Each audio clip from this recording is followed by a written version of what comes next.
All right. Hello, East Central. Welcome to another edition of Facebook Live and YouTube Live. My name is Brandon Oliver, and I'm the Director of Marketing and Communications for East Central. And today's episode, Mr. Toscano is not on this one, but because it's very specific, we are going to be talking about special education and taking questions from you as well about special education. But I would like to bring on our main special guest at this time. She is the Director of Special Education here at East Central, Nina Pugh. Nina, how are you doing? I'm doing amazing, Brandon. How are you? Super excited about this opportunity.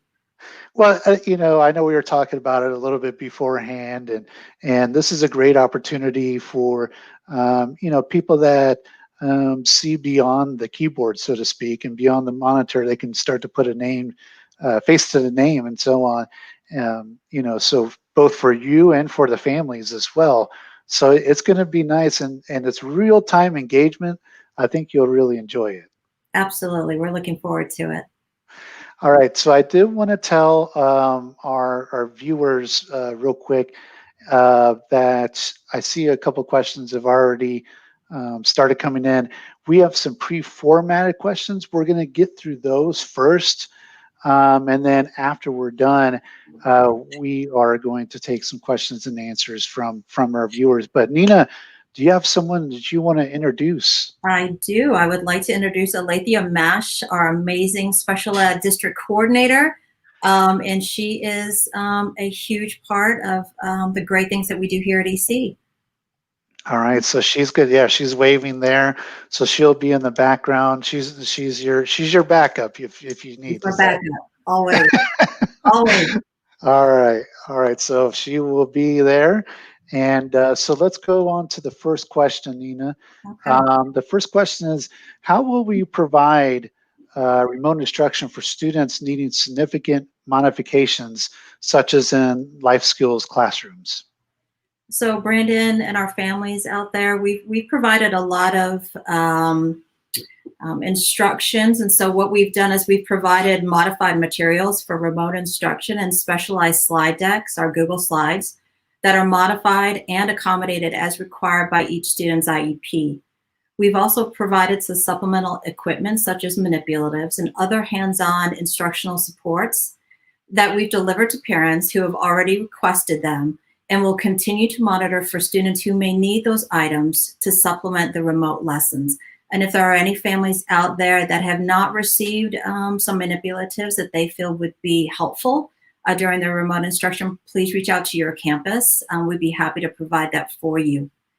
We've also provided specific professional development for our special education teachers and staff who work with students who need a higher level of support, to ensure that teachers are ready to meet students' needs in the remote classroom. This is in addition to the exciting professional development series that we've developed with Region 20 and will be done for the next 3 years, actually, a collaboration with them. And this will really enhance our special education instruction, and I'll touch on that a little bit in a few minutes. Most importantly, we'll continue to work with families to monitor students' success and challenges. We're prepared to convene our committee meetings as teachers or parents request them, to review each student's IEP and to make those necessary changes to make sure that students have an appropriate program during remote instruction. All right, thank you very much. Yeah, again, for those just tuning in, we are talking specifically about special education students district-wide, and answering some of the frequently asked questions that we've been receiving, and we'll be taking your questions in a little bit as well.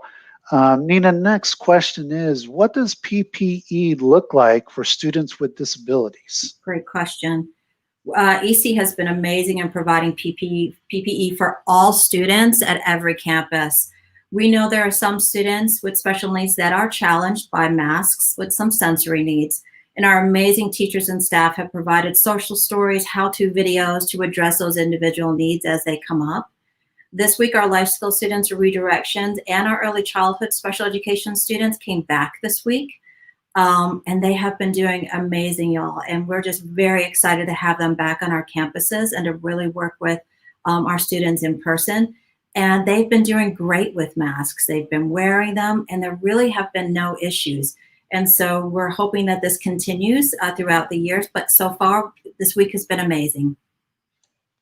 I mean, that's right. Just as a short aside, I mean, yeah, some of the kids have come back Yeah, in person, and yeah, they've been doing great. I mean, I have. yeah, Yeah. it's been wonderful. I think that has to do a lot with our families and really working with them prior to them coming to the campus. And really, everyone's been wearing a mask for several months now. And so really kudos to our family to really ensuring that our students are staying healthy and safe. So next question, how will we ensure that the needs of students are being met and have made progress during the spring of 2020 or now? Sure. We understand, all of us understand that some students may have not made the level of progress expected during remote learning, and that every student may need support in getting caught up. During the beginning of 2020-21 school year, all students will receive instructional recovery instruction.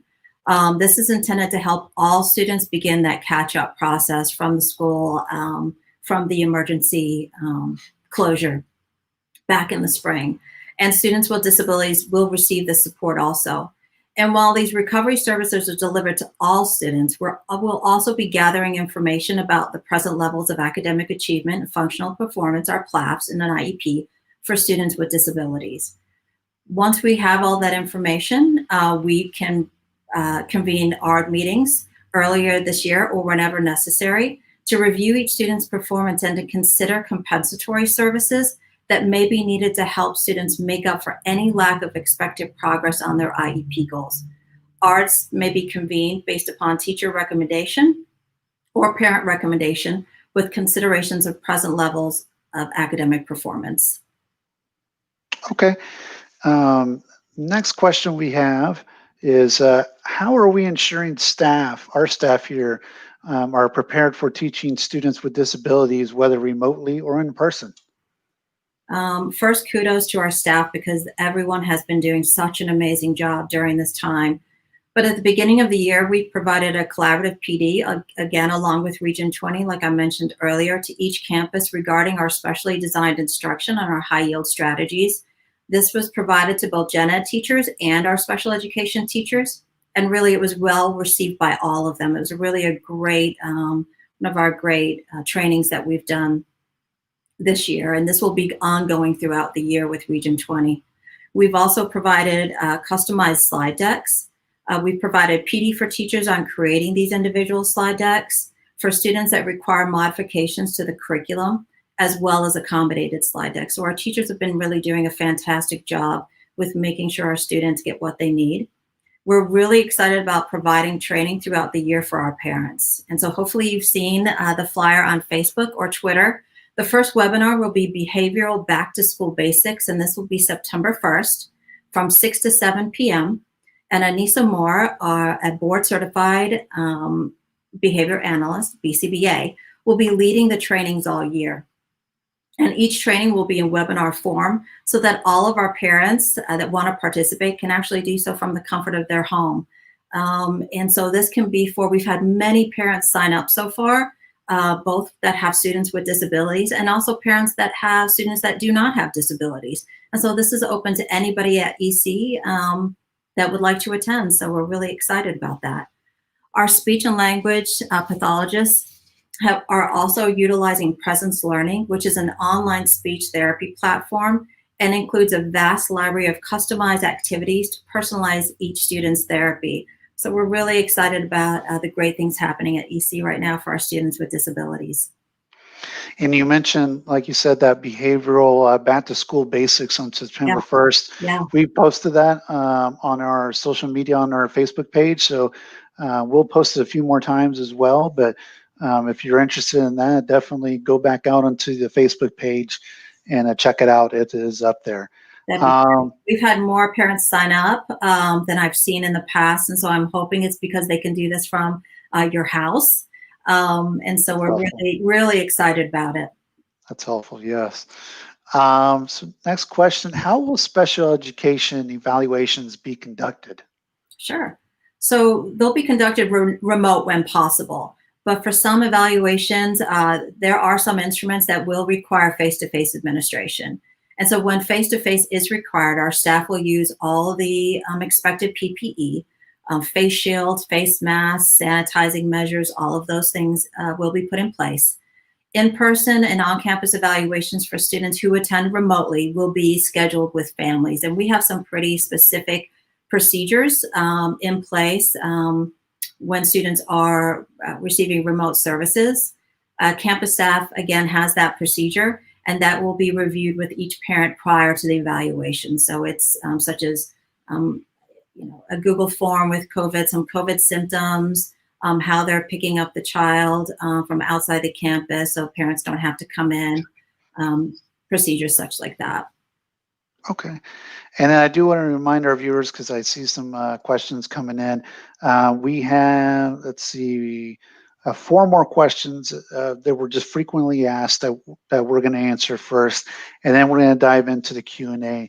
I just don't want them to, lose their questions or Absolutely. anything like that. I'm sure that's So the next question is, what if my child with a disability is attending in person, or we decide to change to remote instruction after the grading period?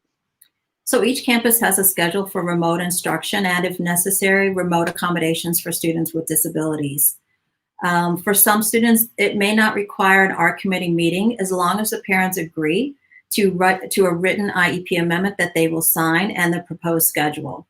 If families prefer, and in instances where the schedule changes the amount of special education time the student receives, the campus will call a remote ARD, or if requested, an in-person ARD, if the family would like that, to really discuss and decide any changes that has to do any kind of change of minutes in the student's IEP. Also, always keep in mind a parent can request a meeting of their child's ARD committee at any time. And so those are the things that we'll have in place, whether we're going to some changes regarding, possibly changing of minutes, and that will require an ARD meeting. But if it's as simple as changing an accommodation to a remote accommodation, that can be done with an IEP amendment that a parent would obviously sign. Okay. Next question, how will ECISD provide related services, speech, and so on during in-person or remote learning? Well, just a quick shout out to our speech and language pathologists and all of our related service, our occupational therapists, physical therapists, O&M, a VI. They have just been amazing and really been flexible throughout this time. But when students attend in person, we'll ensure that those services can be provided with the attention, again, to the health precautions and consistent with the student's IEP. Students attending in person may also receive related services remotely using synchronous and asynchronous means. So that also can happen even when students come back to the campus. For students participating remotely, services will be provided remotely through synchronous and asynchronous methods, or parents can choose to have the services in person, and that would be to set up a schedule with the related services staff, and parents would then bring their child to the campus, and those services can be provided in person. So that would just take just a phone call to the campus to contact related services and get that set up. Again, and as I stated earlier, speech and language therapists will be utilizing Presence Learning, our new and amazing online platform, to provide that remote speech therapy. All right, next question deals with dyslexia services.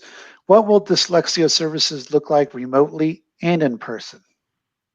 When students are coming back in person, those therapy lessons will be delivered for the same amount of time, 4 days a week, as they normally have been provided. If students are participating in therapy remotely, your child's dyslexia teacher can provide really specifics about those login instructions for at least the synchronous time. And so again, that's going to be very specific to each campus, and that will require some collaboration with scheduling and logons.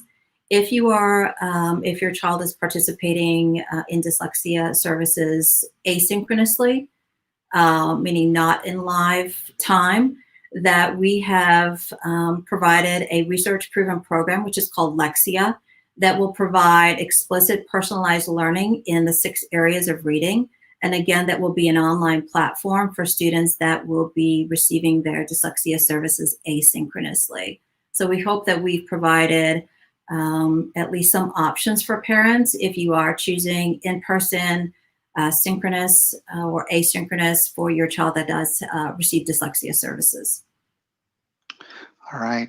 And then last question before we get to some of the question and answers from our viewers. And we'll tag team on this one. What are your options? What options are there for families that have technology limitations? Do you want to address some of that first, and then I can jump in, or? Well, I know for some of our families, we have, if they have a dedicated device, we have provided all those dedicated devices. But if your child does not have a dedicated device, Brandon, I believe the Education Foundation has provided some additional monies for that. Right.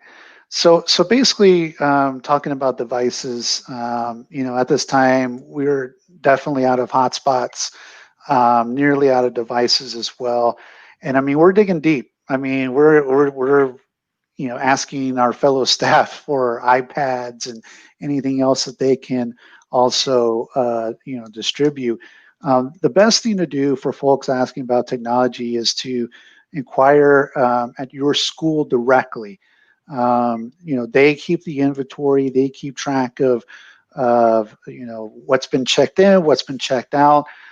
So at the district level, we're only gathering what they send us, but it's at the school level that the parents will want to contact and ask them. I'm sure some of y'all have seen our posts for low-cost internet alternatives.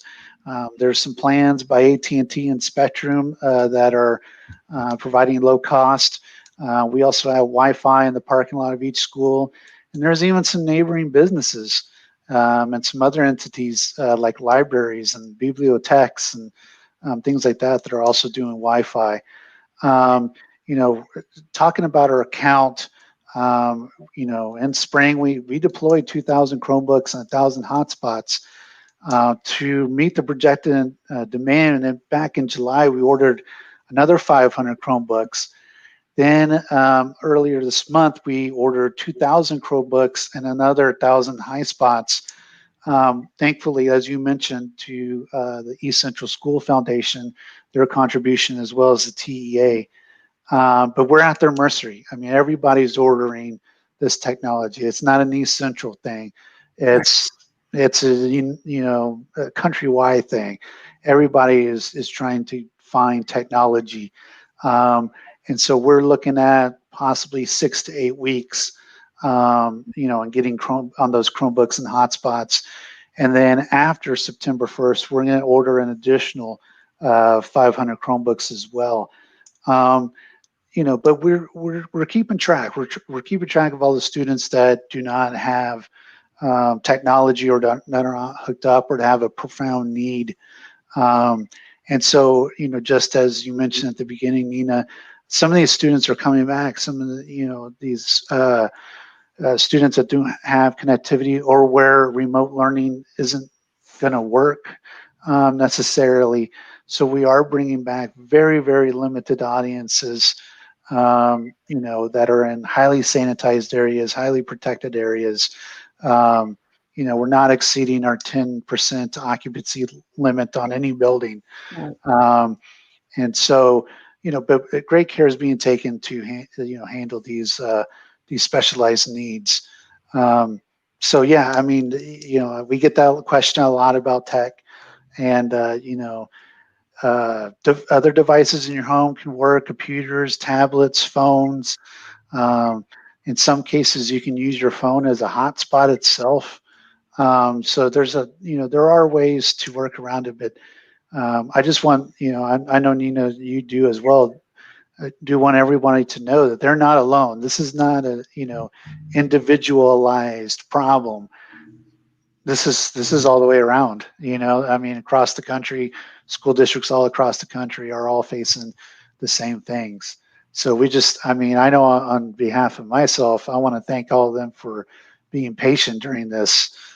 Because this is a brand new thing that was thrust on all of us. Absolutely. And so, I don't know if you want to touch on that at all, of just the pandemic ushering in all these types of changes out of nowhere. Absolutely. I mean, I think our families, together with our staff, have just done such a great. I've never seen such togetherness than I've seen during this time, and it's just been really great to see. Really coming together with our students with disabilities, and being as flexible that we've never really seen anything like this before. And I know technology can be difficult for all of our families. And I definitely know, it can really affect our students with disabilities if they do choose remote learning. So I just wanted to make sure we just touched on that for our families, so they're just aware of kind of where the district is and what that process looks like. So now it's the question and answer time. All right. So this is the hot seat. Like stump the director. But so one right off the bat from Melissa, she asked if for any reason virtual learning is only possible, are in-home visits possible for any instruction, or can it be added to IEP plans? Melissa, at this time, the only kind of in-home that we would be providing, and those have been very few and far between, would be if a student is receiving homebound services. So if it's just for virtual, like a parent choosing virtual learning at this time, no, we are not providing any in-home services at this time. Any perspective of that may change? Absolutely. I mean, look, things have been changing from week to week. But as of right now, just making sure that our students that are coming back, that we're able to provide that instruction and remotely to find, possibly other staff that can go into homes at this time. We will not do, again, other than students that are actually receiving homebound services for some medical needs that they may have. All right. And Melissa says, thank you. No So problem. there you go. Brenda, she has a statement more than a question. I've not seen a webinar post. Brenda, what I'll do is after this is over, Yeah. I'll post that as a comment to this video. I'll post the webinar for you. So that way you'll have it. It's great to see you, Ms. Dickerson. She's a parent that's very involved, and we love having you here. So excited to see your name. She did say she's very happy to see so many parents here. So Fantastic. That is good. Brenda, can I add one more thing on here that I didn't touch on? Yes. And I'm going to actually do a shout out to Ms. Dickerson right now, but it was actually her idea, and we will be getting that together. It is on my list to get in touch with Ms. Dickerson. I've done that a few times, but to really get something planned, but having a parent council, like actually meeting with our parents and really finding out what those hot needs are for our students with disabilities, and just being a little bit more collaborative. So there'll be more information in that to come, but we'd love to see some of our parents that are on here today participate in our student council, our parent council. That's a great idea, as to having those, having the parents be on a council and making sure their voices are well represented. Yeah. I know you touched on dyslexia, but I just want to make sure Mary's question is fully answered. How will you provide the help with the remotely dyslexia program? I know you touched on it. If you could just briefly recap it again. Well, first of all, our dyslexia specialists on every campus are amazing. And so they would be happy to help exactly how that is going to look. As I said before, synchronously will be the same days, 4 days a week. And if it's asynchronously, it will be through Lexia, which is our online platform, but really is a kind of a robust online platform for students with dyslexia. And so that's how we'll be providing that help remotely, whether you choose synchronously or asynchronous instruction. Yvette has a couple of questions. Her first question is, if a student is due for testing this year, how will that be conducted? Well, Yvette, hopefully one of the evaluators from the campus has already reached out to you. We know that we had some evaluations that were due over the emergency school closure. But obviously during that time that could not be done. And so we have really, our evaluation staff has done an amazing job of really making sure that we contacted those parents and putting some timeframes of when to get those ones done. So if it's, if you have signed consent and you did that over school closure, they should be contacting you shortly and scheduling that. So what I had said earlier was if we, at all possible, we will do those remotely. But again, there are some instruments that can only be done face-to-face. And so they'll schedule you and having your child be brought up to the campus to be able to provide that testing for you and your child. She has a follow-up, and again, we're doing the question and answer session. If you have a question, please comment, and we'll answer right here in regards to special education. Yvette followed it up. Our in-person ARD's available this year. I received a Google Meet invite from my son's ARD, but she prefers in person for those meetings. Absolutely. You just reach out to your the facilitator at your campus. And just have them that you would like it in person. And so that way they can find a location and make sure everyone is appropriately social distance, and we can definitely do that. All right. And so on these Facebook Lives, Nina, you know, we do take on the tough questions sometimes. Well, now you're scaring me. Well, you know, we do have a parent that is a little bit frustrated, and maybe we can help her out right here on the Facebook Live. Nora Jones asked, why is it that my niece cannot get the help that she needs? This is crazy. She has special needs and no one has answers. As you can tell, Nora is, you know, very, has a lot of concerns and is very upset. Anything that you can offer, Nina, to Nora Jones here? Absolutely. Ms. Jones, if you could reach out to me specifically. Brandon, is there any way that you could put my email address maybe after this or somewhere in chat? Yes. And that way, Ms. Jones, reach out to me with your, send me an email if you would, and put a phone number in there and a time that you could be contacted. And I'll be happy to reach out to you personally and kind of get to the bottom of what's going on. Right. Nora, if you are still watching, what I'll do is after this is over, again, I'll reply to your comment and I'll have Nina's contact information, and you know, Nina will more than happy to get in touch with you. Absolutely. Michelle has a question. Going off Yvette's earlier question, how will the evaluation be done for 504 students that are going from 8th to freshman? Well, 504 evaluations are a little bit different. And so you're not really using testing protocols for a 504 evaluation. You're really gathering data for a 504 evaluation. So for example, if you believe that your son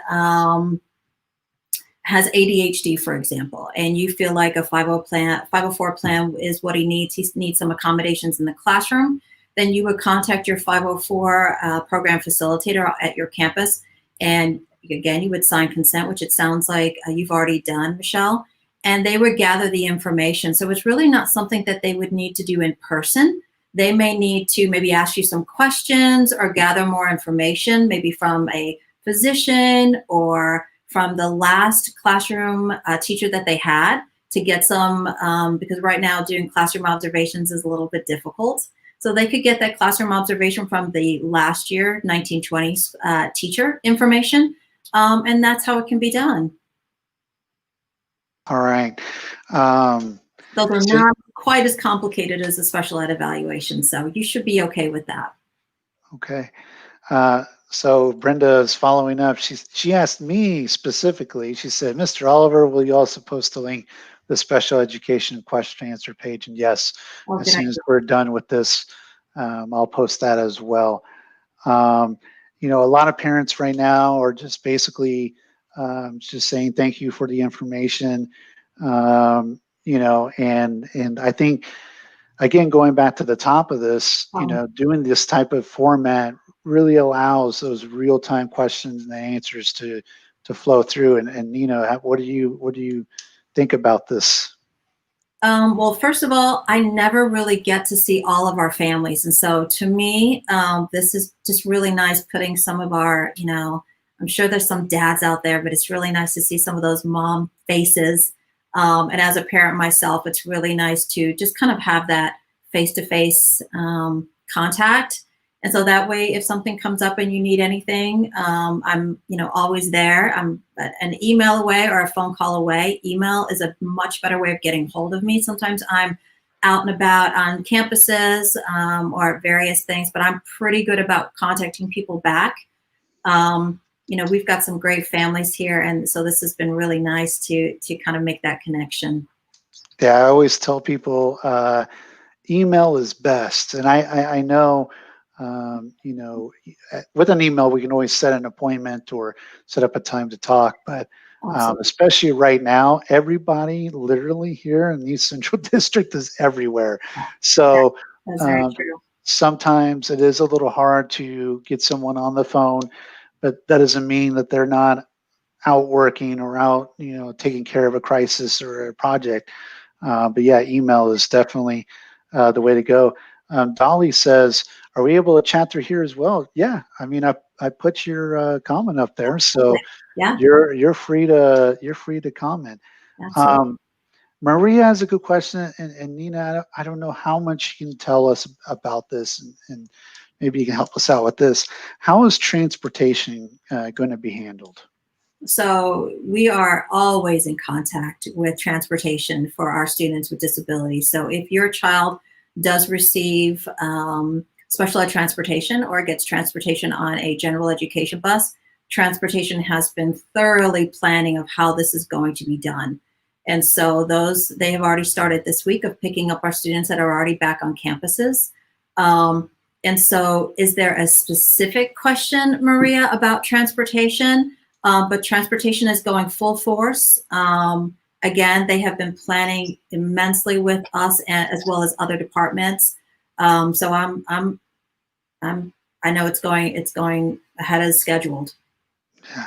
Yeah. And Maria, if you have a specific follow-up to that, please let us know. But yeah, transportation is already on the way. Brenda said, "Can we touch a bit on the protocol for if a teacher or student would become COVID-19 positive, since our life skills students are in close quarters?" Yeah, Brenda, the protocol is the same for any teacher or student that does test positive. I'll get back with you specific. We have specific plans for how that would work. I can also put that on. I don't want to tell you something completely wrong right now, and I want to make sure I get your question specifically answered, because we have a detailed plan of how that's going to look.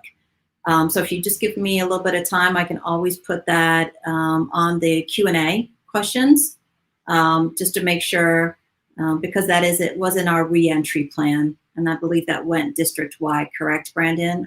It did, and actually I'm going to bring it up real quick. Great. So yes, if you go to ecproud.com, all one word, ecproud.com, you can see under the navigation that there is the link for the reentry plan. And in this reentry plan, if you go to the table of contents, it'll tell you basically everything that we're planning about the district in regards to safe reentry and COVID-19. And part of those are the protocols, in case someone does become COVID positive. Right. Typically right here, it's in the safety reentry plan. There's all sorts of great information, basically detailing exactly what we would be doing, how we would be doing it. So again, you can go to ecproud.com and then click on reentry plan. It's in the navigation at the top, and then you can check it out. It's pretty thorough, but it's everything you need to know about the reentry plan. So again, ecproud.com is the source for that. Lydia asked, I think it's following up on transportation. Will transportation call us to share what bus number our child will be on, or should we contact transportation before the Labor Day weekend? I believe transportation usually is in touch with our families, if not your child's case manager. If your child is a student with a disability, someone will be in contact with you regarding what bus your child's on. Absolutely. And if not, you can always reach out to me. If you don't have that information, I will definitely get that for you, Lydia.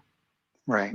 And again, after this is over, we'll post in the comments Nina's information, and you can certainly email her and contact her for further information. So Maria does have a follow-up to her transportation question. She says, are there any other special requirements for students who need transportation?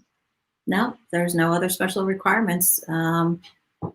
If your child needs it, we will provide it. Carol asked, if we are on homebound services, can we still go live to some of the class, for example, PE or ASL? Oh, okay. Yeah, I don't see why you could not, Mr. Escalante. So if you could email me and let's kind of talk through some of those pieces, absolutely. I do not see a reason why you couldn't. And I think that would be a great idea. We've done that a couple times for students that are in homebound services so they can still see that interaction of other students in the classroom. So absolutely, we can do that. All right. Yeah. You know, a lot of great questions came, you know, are still coming in slowly but surely on some of them. You know, we'll do a few more minutes here just to see if some more roll in.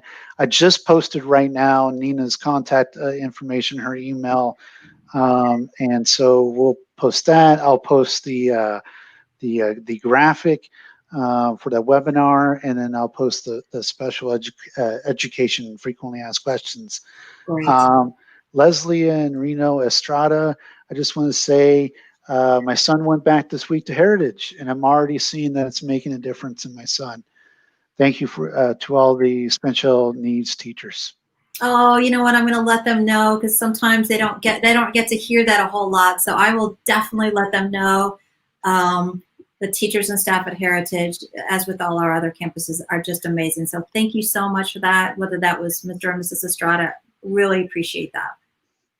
And again, I want to remind folks that, you know, we are talking specifically about special education.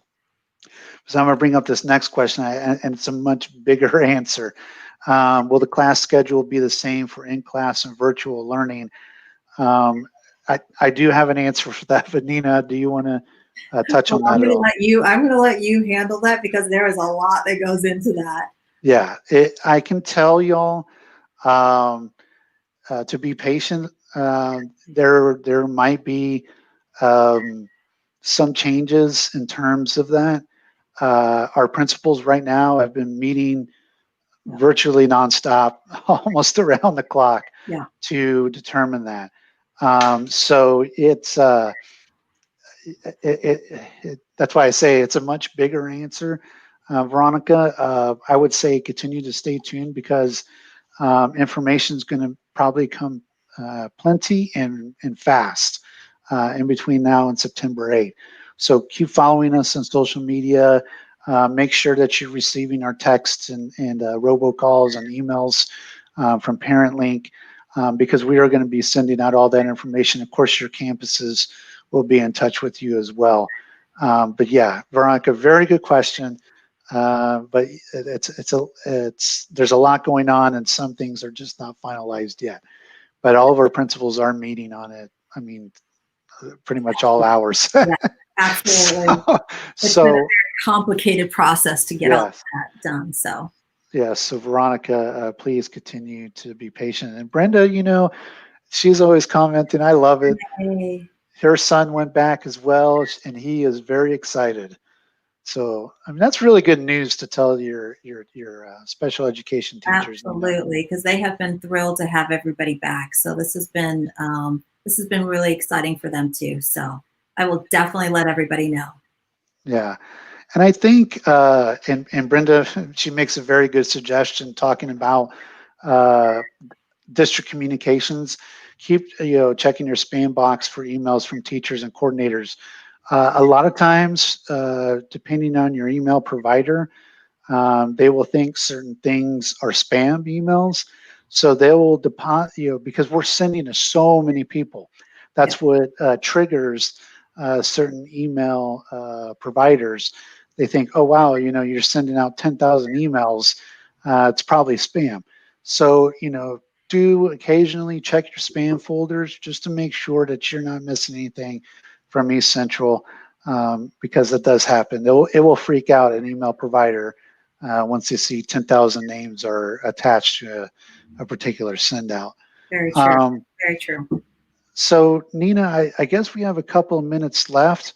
Is there anything that you would like to add onto this conversation today for our parents with special education students? I think just as a reminder, we have the parent meeting coming up. Please sign up for that. We'd love to have everybody participate in that webinar. We also, if you are interested in being part of the parent council, please shoot me over an email. We'd love to have you a part of that. I think the hearing from our families would be, it just helps us improve our practices and just get better and better for our students with disabilities. But we also have ARC. Brandon, if you can also share that flyer that Ms. Nash put together regarding ARC meetings, the ARC in San Antonio, that is also a great service that the ARC does for our families each year, and that's also a sign up. You'll see exactly your campus and days and times for those meetings. That's also a great thing that's coming up soon. And I think that's it right now. We do have one last, we'll take one last question. It's a really good one from Dolly. She has a special needs student. Are we able to put our daughter back at East Central High School?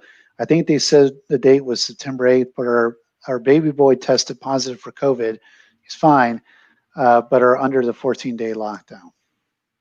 So what I'd like you to do, Dahlia, shoot me over an email, because it depends. We are phasing our students back in, and so I'm not sure what setting your child may be in. And so we can I can help navigate the specifics on that and see what we can do, and see if it's not this week, it could be definitely before September 8th, kind of depending on a few things. But if you can send me an email and a phone number, I'll be happy to touch base with you.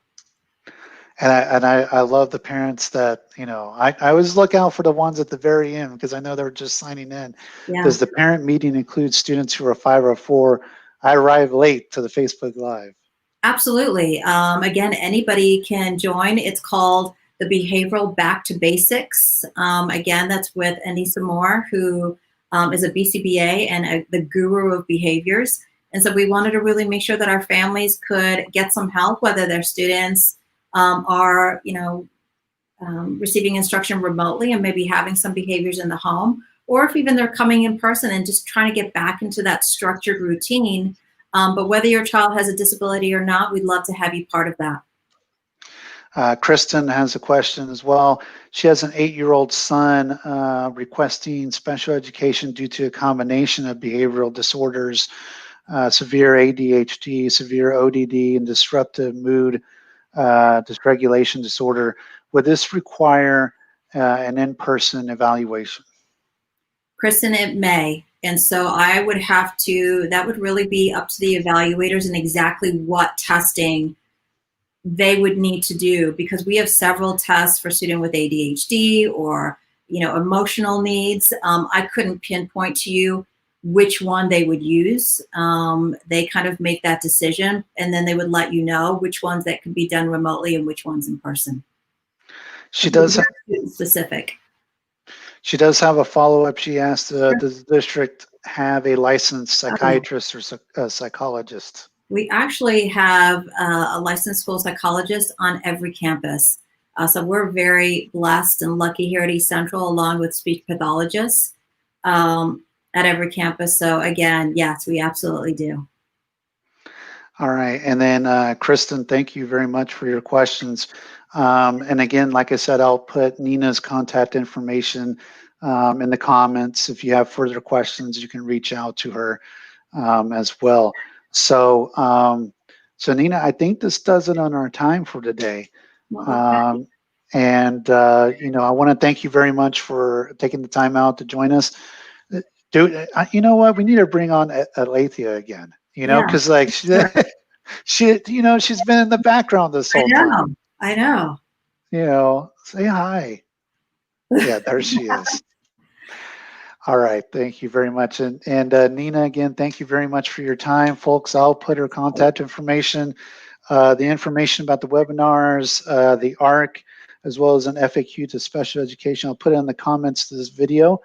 And again, Nina, thank you so much for joining us. Thank you for having me. This is very exciting, and hopefully we'll do this again soon. All right, thank you.